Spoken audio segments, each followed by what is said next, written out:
नमस्कार साथियों, मैं सोनू कुमार अपने YouTube channel A1 online class में आप लोगों का स्वागत करते हैं। आज हम लोग 31 से लेकर 50 तक क्वेश्चन का सॉल्यूशन देखने वाले हैं, जो सोशल साइंस नागरिक शास्त्र का है। ठीक है, नागरिक शास्त्र का सेशन चल रहा था आप लोगों की डिमांड पे। पिछले 2 क्लास में मैंने 1 से लेकर 30 तक का सॉल्यूशन करवा दिया है। आज 31 से 50 तक होगा। ठीक है, चलिए आज का सेशन को आगे बढ़ाते हैं और क्वेश्चन पे आते हैं। ठीक है, पहला क्वेश्चन क्या है, पढ़िए। 31 नंबर क्वेश्चन क्या बोल रहा है? 31 नंबर क्वेश्चन बोल रहा है सत्ता की साझेदारी एक अनूठी एवं सर्वोत्तम प्रणाली किस देश से विकसित की गई है? ब्राजीलियम से विकसित की गई है। आपको एक जानकारी दे दे, अपना इंडिया का जो संविधान बनाया गया है, ये बहुत सा देशों का एक सम्मिलित रूप से मिश्रण है। हम लोगों को जो बातें जिस देश में अच्छी लगी वहाँ से हमने उसको ले लिया। मान के चलिए साझेदारी हमको ब्राजीलियम से अच्छी लगी, वहाँ से हमको साझेदारी ले लिया गया। आयरलैंड में हमको राज्य का नीति निर्देशक था, तो वहाँ अच्छा लगा, वहाँ से वो ले लिया। ठीक है, इसलिए भारत की संविधान सबसे बड़ी संविधान है जो सभी देशों का मिश्रण है। ठीक है, अब नेक्स्ट क्वेश्चन पे आते हैं। निम्नलिखित देशों में किसे धार्मिक एवं जातीय पहचान के आधार पर व्यापक रूप से विखंडन का परिणाम भुगतना पड़ा? यूगोस्लाविया। इसका आंसर होगा यूगोस्लाविया को धार्मिक एवं जातीय पहचान पर लोगों को बांट रहा था, जिसको उसको परिणाम भुगतना पड़ा। ठीक है, अब आते हैं नेक्स्ट क्वेश्चन पे। देखिए 33 नंबर क्वेश्चन क्या हो रहा है? सत्ता की साझेदारी का प्रमुख कौन सा कारण नहीं है? देखिए, सत्ता की साझेदारी का एक शॉर्ट डिफिनेशन, सत्ता की साझेदारी का मतलब होता है क्या, बताते शॉर्ट में। सत्ता की साझेदारी मतलब सत्ता की साझेदारी में सभी वर्ग के लोग, एससी हो या एसटी हो या ओबीसी हो, एससी एसटी ओबीसी या बहुसंख्यक हो, बहुसंख्यक या अल्पसंख्यक सभी लोगों को शामिल किया जाता है सत्ता की साझेदारी में। जिससे क्या होता है, इससे हमारे समाज में कोई भेदभाव ना हो सके किसी भी समुदाय के साथ। ठीक है, चाहे वो एससी हो, एसटी हो, मुस्लिम हो या क्रिश्चियन हो या हिंदू हो, सभी लोगों को हम लोग अधिकार देते हैं सत्ता की साझेदारी में। आइए आप शामिल होइए। ठीक है, इसका एक मोटा मोटी मतलब यही हुआ। अब आते हैं हम लोग क्वेश्चन क्या बोल रहा है। देखिए क्वेश्चन, देखिए आप क्या बोल रहा है। क्वेश्चन में क्वेश्चन बोला सत्ता की साझेदारी का प्रमुख कारण नहीं पूछ रहा। देखिए, राष्ट्रीय अखंडता के लिए है, ये तो है। राष्ट्र की राजनीतिक व्यवस्था में सौहार्द के लिए भी है, अधिक से अधिक लोगों तथा समूहों को सत्ता से जोड़ने के लिए ये भी है, सरकार का निर्धारित कार्यकाल को पूरा करने के लिए ये नहीं है। इसका आंसर आप लोग आंसर डी के साथ इसका जाइएगा। ठीक है, देखिए 34 नंबर क्वेश्चन पढ़िए। इनमें सत्ता की साझेदारी का एक सही लाभ है। सत्ता की साझेदारी से क्या सही लाभ है? इसका सही लाभ क्या है? देखिए, अस्थिरता और आंतरिक कलह में बढ़ोतरी, ये नहीं है। और आंतरिक सत्ता की साझेदारी का मतलब कलह में कमी के कारण, ये भी नहीं होगा आंसर। मतभेदों में वृद्धि, ये भी आंसर। मतभेदों को सुलझाने के लिए आप सत्ता के साझेदारी में सभी लोगों को शामिल किया है, सभी समुदाय के लोगों को शामिल किया है। समुदाय के मत टकराव में कमी, ये हो जाएगा आंसर। देखिए, अगर आप सत्ता की साझेदारी में एसटी को शामिल कीजिएगा, एसटी को शामिल कीजिएगा, ओबीसी को शामिल कीजिएगा, बहुसंख्यक को शामिल कीजिएगा, बहुसंख्यक मतलब हिंदू हो गया, बहुसंख्यक को शामिल कीजिएगा, अल्पसंख्यक को शामिल कीजिएगा, तब किसी समुदाय में टकराव होगा नहीं ना। सब लोग मिलजुल के रहेंगे समाज में, सबको लगेगा सरकार में हमारा भी लोग है, हमारे भी जात का लोग है, हमारे भी धर्म का लोग है। ठीक है, इससे क्या होता है, समुदाय के मत टकराव में कमी होती है। ठीक है, अब आते हैं हम लोग नेक्स्ट क्वेश्चन पे। ठीक है, 35 नंबर क्वेश्चन पढ़िए क्या बोल रहा है। सत्ता की साझेदारी के अधिकाधिक आवश्यकता कहाँ पड़ती है? ये क्वेश्चन बोल रहा है सत्ता की साझेदारी में अधिकतर आवश्यकता कहाँ पड़ती है। देखिए ऑप्शन पढ़िए आप।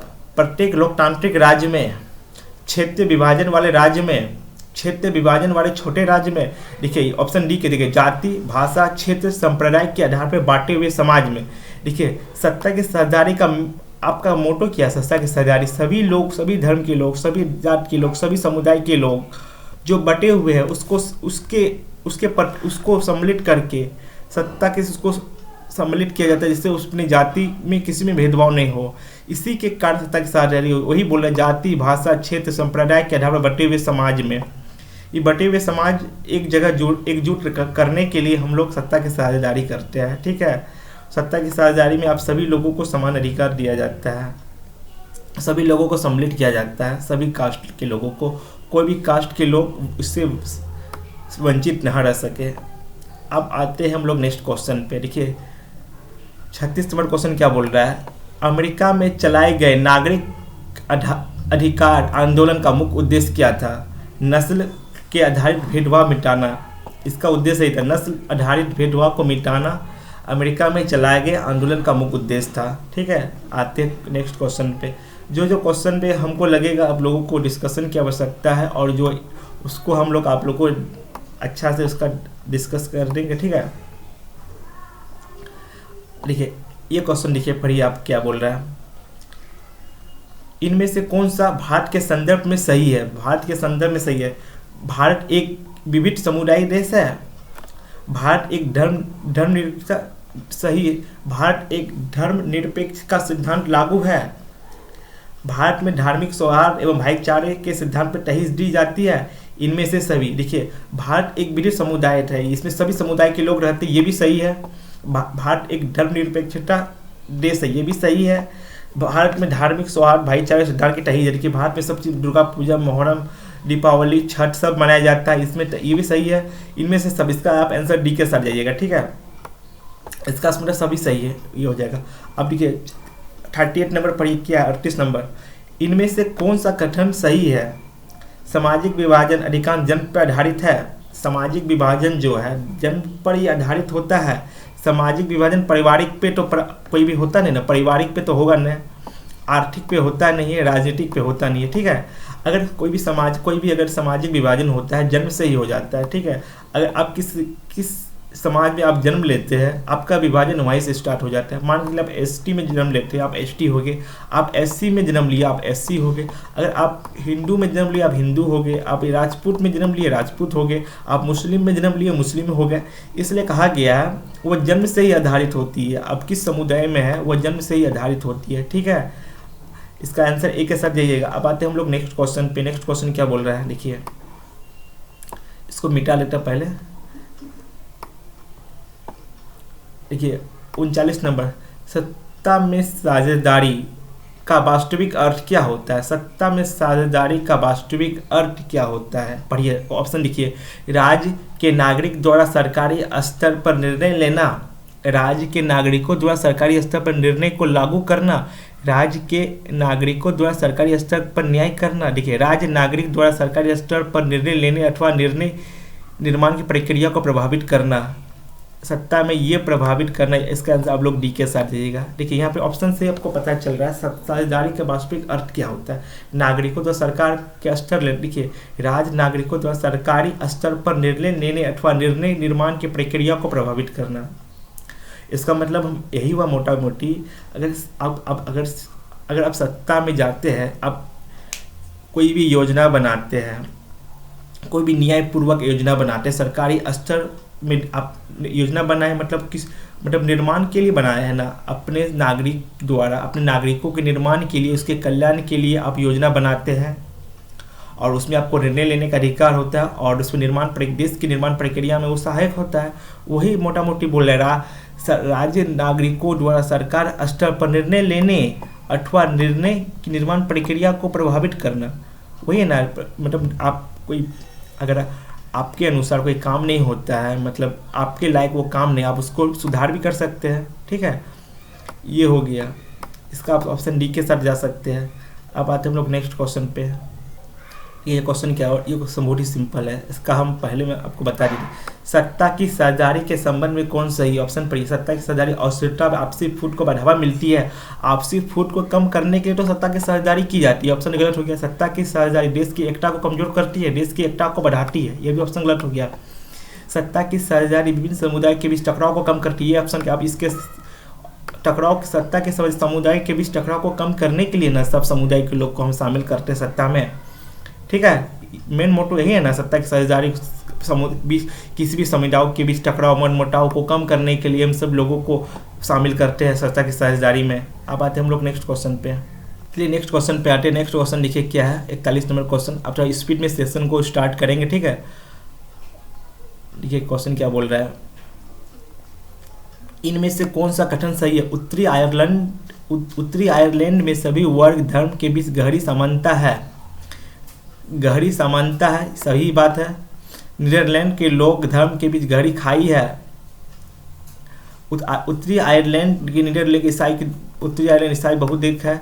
उत्तरी आयरलैंड के कैथोलिक समुदाय आर्थिक रूप से संपन्न एवं खुशहाल है। आप लोग ऐसे डी के साथ जाइएगा, डी आंसर इसका सही होगा, ठीक है। इसका ऑप्शन दिया, क्वेश्चन इसका बहुत पूछ रहा नहीं है कौन सा कथन सही नहीं है। सब कथन सही है, सब कथन सही है, लेकिन डी नंबर कथन गलत है। उत्तरी आयरलैंड के कैथोलिक समुदाय के लोग कैथोलिक समुदाय के लोग उतना खुश नहीं है जितना कि ईसाई धर्म के लोग खुश है, ठीक है, ठीक है। अब आते हैं नेक्स्ट क्वेश्चन पे। नेक्स्ट क्वेश्चन क्या बोल रहा है, लोकतांत्रिक शासन व्यवस्था में सत्ता की साझेदारी के सिद्धांत का पालन करते हुए किस बात पर बल देना चाहिए। सत्ता की किस बात पर बल देना चाहिए। सत्ता की साझेदारी में अत्यधिक लोगों को सम्मिलित करने पर ही बल दिया जाता है। सत्ता की साझेदारी कम तो होगा नहीं, कम यहाँ पे हो गया, विशेष समुदाय के कारण गलत हो गया, ठीक है। इसका आंसर ये हो जाएगा ए। अब आते नेक्स्ट क्वेश्चन पे, ठीक है।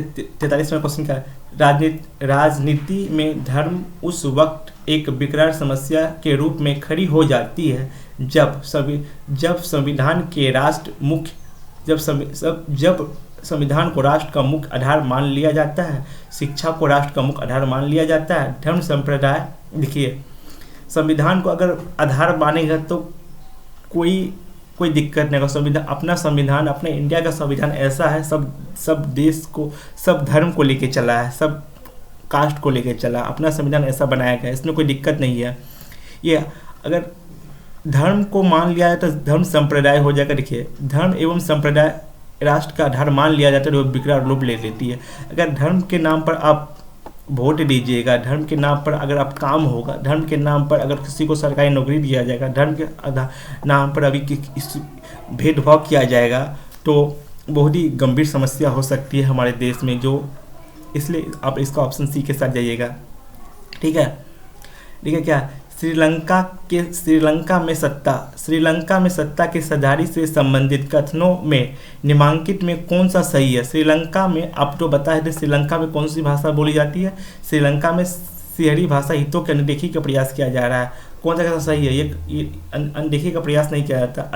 अल्पसंख्यक प्रभुत्व कायम रखते संघीय पद्धति अपनाकर सभी क्षेत्रों हितों का होगा। श्रीलंका सरकार नीतियों को द्वारा सिंहली भाषा बहुसंख्यक वर्षों की कायम रखने का प्रयास करती है। इसका ऑप्शन डी हो जाएगा। अगर पूछा जाए श्रीलंका में कौन सी भाषा बोली जाती है, श्रीलंका में सिंहली भाषा बोली जाती है। श्रीलंका में तमिल 18% उत्तरी पूर्व श्रीलंका में निवास करती है। 18% पूछा जाए, श्रीलंका में 18% तमिल रहता है जो श्रीलंका के उत्तरी पूर्व में निवास करती है। ठीक है, ये सब क्वेश्चन श्रीलंका से याद रखिएगा। अब आते हैं हम लोग नेक्स्ट क्वेश्चन पे। देखिए 45 नंबर क्वेश्चन क्या बोल रहा है, निम्नलिखित में कौन सा कथन सही नहीं है, मतलब कौन सा कथन गलत है, ये पूछ रहा है। व्यवहारिक तौर पर यह संभव है कि जो व्यक्ति अनेक पहचान है, केवल भारत और अमेरिका जैसे देशों ही सामाजिक विभाजन। देखिए आप लोग ऑप्शन बी हो जाएगा। ऐसे देखिए भारत का नाम आ गया, भारत और अमेरिका जैसे देशों में सामाजिक विभाजन दिख पड़ते हैं आपको। भारत में सामाजिक विभाजन दिखाई पड़ता है नहीं ना। हम भारत में सभी समाज के लोग रहते हैं, इसका कोई विभाजन नहीं है। आप लोग जहाँ आपको रहने का मन, आप कहीं भी रह सकते हैं, मतलब कोई भी समाज में विभाजन नहीं है। ऑप्शन बी नंबर, बी के साथ जाइएगा, इसका ऐसे पता चल जाता है। ठीक है, आप आते हैं नेक्स्ट क्वेश्चन पे। नेक्स्ट नंबर क्वेश्चन क्या बोल रहा है इसमें, इनमें से कौन सा कथन सही नहीं है। कौन सा कथन सही नहीं है मतलब सही है, यही पूछना चाह रहा है। प्रत्येक देश किसी न सामाजिक विभाजन रहते, सब देश में किसी न किसी तरह भाषा के आधार पर, समाज के आधार पर, धर्म के आधार पर आपको विभाजन देखने मिलेगा। अपना भारत को छोड़ के कुछ सामाजिक अंतर विभाजन का रूप ले सके, कुछ सामाजिक में भी हो, ये भी नहीं, यह जरूरी नहीं है कि सामाजिक विभाजन सारी राजनीतिक अभिव्यक्तियों खतरनाक हो। सामाजिक विभाजन की प्रत्येक अभिव्यक्ति राष्ट्र विरोधी कहा जा सकता है। देखिए, इनमें से कौन सही नहीं है। अगर सामाजिक विभाजन की प्रत्येक अभिव्यक्ति को राष्ट्र विरोधी कहा जा सकता है, देखिए आप मान के चलिए, आप समाज में सामाजिक विभाजन राष्ट्र विरोधी तो नहीं ना कहा सर। राष्ट्र विरोधी क्या होगा, राष्ट्र विरोधी उसे कहा जाता है, राष्ट्र विरोधी उसे कहा जाता है जो अपने देश के खिलाफ काम करे, उसे राष्ट्र विरोधी कहा जाता है। ठीक है, जो नागरिक अपने देश के खिलाफ काम करे उसे राष्ट्र विरोधी कहा जाता है। इसका सिंपल आंसर इसका यही हुआ, मोटा राष्ट्र विरोधी का डिफिनेशन। लेकिन सामाजिक विभाजन राष्ट्र विरोधी के अंतर्गत नहीं आता है, सामाजिक विभाजन। ठीक है, इसका आंसर आप डी के साथ जाइएगा। अब आते हैं नेक्स्ट क्वेश्चन पे। ठीक है, 48वां क्वेश्चन क्या बोला, श्रीलंका केवल तमिलों के लिए मांग करना समुदाय की पहचान के हितों के खिलाफ थी। श्रीलंका केवल बौद्ध धर्मावलंबियों के लिए मांग करना सिंहरी समुदाय के हितों के खिलाफ थी। श्रीलंका सिंहरियों के लिए मांग करना तमिल समुदाय की पहचान के हितों के खिलाफ थी। इसका सी होगा, क्योंकि श्रीलंका में जो क्या है, श्रीलंका केवल अपने जो उसके निवासी है सिंहरियों के लिए मांग करना तमिल समुदाय की पहचान के हितों के खिलाफ थी। आपको हमने बताया था श्रीलंका में 18% तमिल लोग रहती है, श्रीलंका ने जिसे अनदेखी करने का कोशिश करती है। इसीलिए केवल आप लोग तमिल को अनदेखी करता है, इसलिए वो कभी इसी का समुदाय की पहचान करता है जो किस हितों के खिलाफ है। आप इसका सी के जाइएगा। श्रीलंका के बारे में आपको पूरा समझा दिए थे हम, तमिल क्या है और श्रीलंका में तमिल कहाँ पे रहता है, श्रीलंका में तमिलों की जनसंख्या कितनी है। ठीक है, अब आते हैं नेक्स्ट। ये क्वेश्चन बहुत ही सिंपल है। क्वेश्चन लिखे, नेपाल की राजधानी काठमांडू, बेल्जियम की राजधानी ब्रुसेल्स, श्रीलंका की राजधानी कोलंबो और भारत की राजधानी दिल्ली। इस समय आपको कौन सही लग रहा है। बेल्जियम की राजधानी ब्रुसेल्स जो एक प्रकार की राज्य सरकार गठित की गई है, आपको इसमें कौन सही है। नेपाल की राजधानी काठमांडू जो अलग प्रकार की सरकार द्वारा गठित की गई है, नहीं। ब्रुसेल्स एक ही अलग सरकार द्वारा गठित, इसका राजधानी यह है जो अलग सरकार द्वारा गठित की गई है। आप इस बी के साथ जाइएगा। और देखिए लास्ट क्वेश्चन, इनमें से कौन सा कथन सही नहीं है। इनमें से कौन सा कथन सही नहीं है, इसका हो जाएगा आंसर डी। लोकतंत्र सामाजिक विभेद के आधार पर विखंडित करने के कारगर होता है। लोकतंत्र सामाजिक विभेद के आधार पर विखंडित करने के लिए कारगर होता है। ऑप्शन नंबर डी मार दीजिएगा, क्योंकि लोकतंत्र विभेद आधार पर लोकतंत्र का विखंडित करने के आधार पर कारगर नहीं होता है। लोकतंत्र सभी धर्म सभी समाज के लोगों को लेकर चलने का एक संविधान में रूल एंड रेगुलेशन है। ठीक है, आज के लिए इतना ही। अगर वीडियो पसंद आए तो लाइक शेयर सब्सक्राइब कीजिएगा। धन्यवाद।